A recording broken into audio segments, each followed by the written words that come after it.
Hello, I'm Martha Glennie, jewelry professor at George Brown College in Toronto. My videos look at different jewelry forms, items.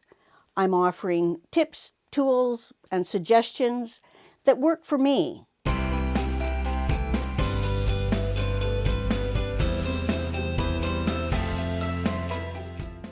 So now we're coming to one of the tools that I think is really useful, and that is the Radial Bristle brushes.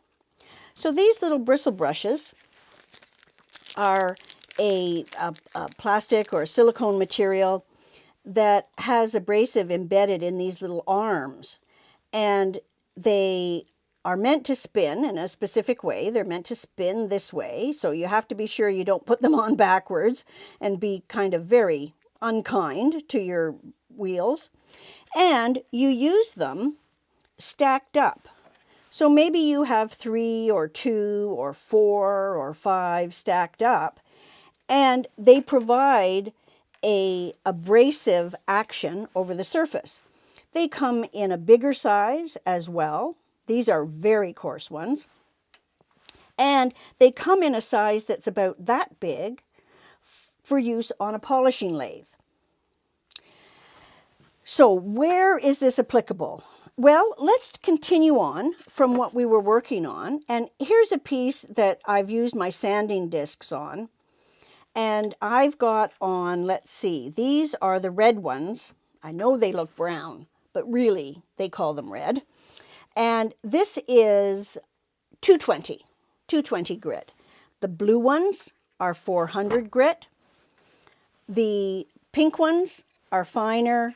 Then we have the light green ones and the peach colored ones. So these are up in the range of 6,000 and 8,000 grit. They're very, very fine. But these yellow ones, these are 80 grit. So there's a really big range here. I find them very convenient for curved surfaces. And actually, I'm going to pick up this one.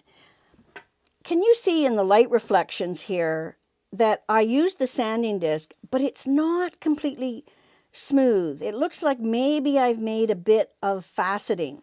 So I can come in and go over this area with my sanding discs, bristle brushes, and smooth this area out.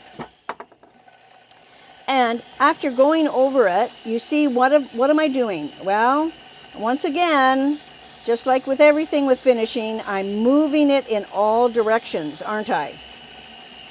And this is going to help me remove some of those facets, get the last of the casting skin off, and get it ready to go forward. So I would go with the brown ones, and then I would use the blue ones. They're also so very helpful to get down into, we're going to use this one here. This only has 3 on it. If we have a piece like this, and we can get down into here. In fact, although it's recommended that you use them in 2 and more, for this kind of a situation, I will often use a single one, but just really for special circumstances. And then I can also run it on the inside of here. Just like that. Now you may say, well, why aren't we using these for everything then? Why use our sanding stick? Well, the fact of the matter is that these are soft, yeah? So they are soft. You can't get as much pressure as you can with a sanding stick. So they're really for when you're dealing with special circumstances. And what they provide is an abrasive rotary tool that it's really pretty difficult to make grooves with. Because they have this softness and because there's several of them stacked up together, I'm not saying that you can't make grooves, but you'd have to work really hard at it. So they're helpful to get down into areas Let's have a look here. I can get down into this area really very well. Come onto the other side and work this. And I'm going to go back to the coarser ones again. And let's take a look at this form, right? We rejected the sanding discs on this form, but this is perfect for the radial wheels.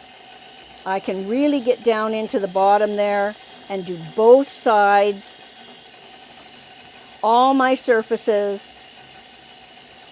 And of course, I don't want to build up patterns, so I'm going to keep it moving. Yeah? Excellent. This little leaf and loop would be, I call that a leaf and loops. It's my nickname for it. This is another one that you can certainly use our wheel brushes on and to come. But there is an area of this one that really doesn't respond all that well to the sanding discs, and it's because these do have a softness to them, and that's right up in here, right up in here, right in those corners.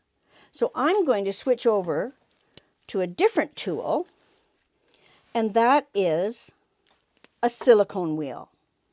Now, there have been wheels with abrasive in them around for a long time. Kratex is an older brand. Kratex was rubber with grit inside, tended to be quite coarse. Then they came out with these silicone wheels, and that was the next best thing, or the newest best thing. And they come in various grits. There's a gray one that's coarser.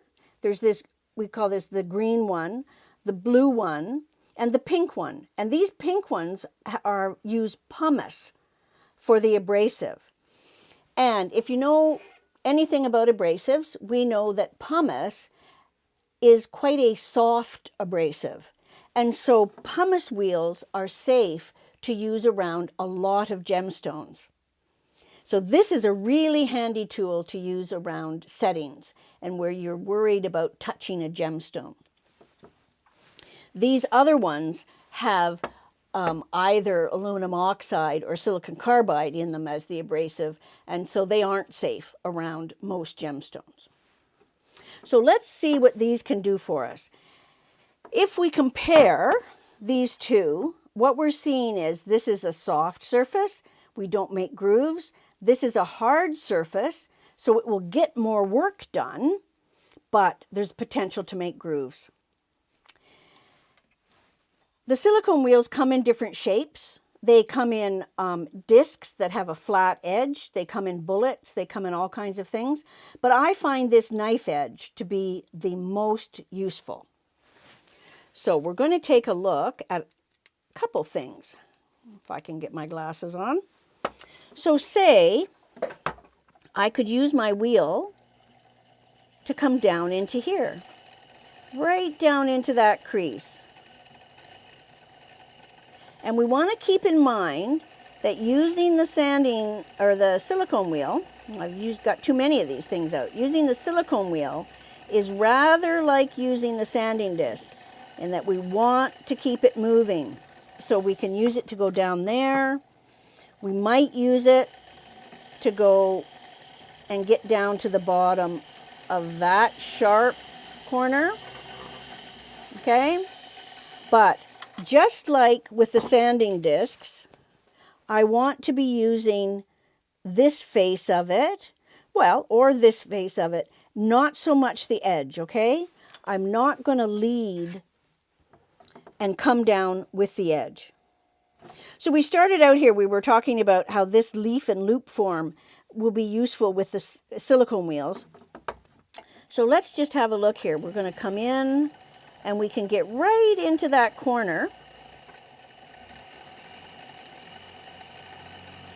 So I'm rolling along that edge, and then I want to turn it, and I actually want to do the upright edge as well. And this grit, the green and the gray, will go right in there and take out the casting skin. Okay, I can come into this one and get down to the bottom.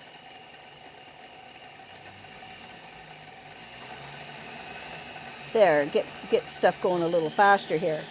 And again, then I want to come and do the other side of it as well. So really useful. Another place, a silicone wheel is going to do a very nice job for me.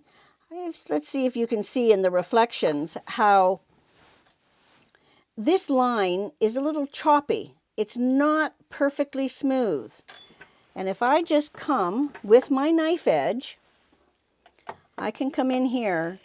Because it's hard, it'll do something that the radial bristle brushes won't do. The bristle brushes will just ride over top of that unevenness, whereas this will cut through. And look at that.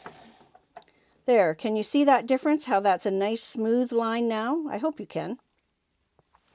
So, just like the sanding discs, silicone wheels have the good, the bad, and the ugly.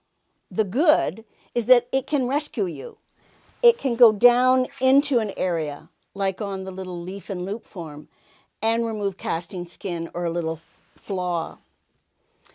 The bad is that it takes time to become skillful with them. And the ugly is, man, they'll make a groove faster than you can blink. So another tool that's really useful, but needs some practice to gain skill.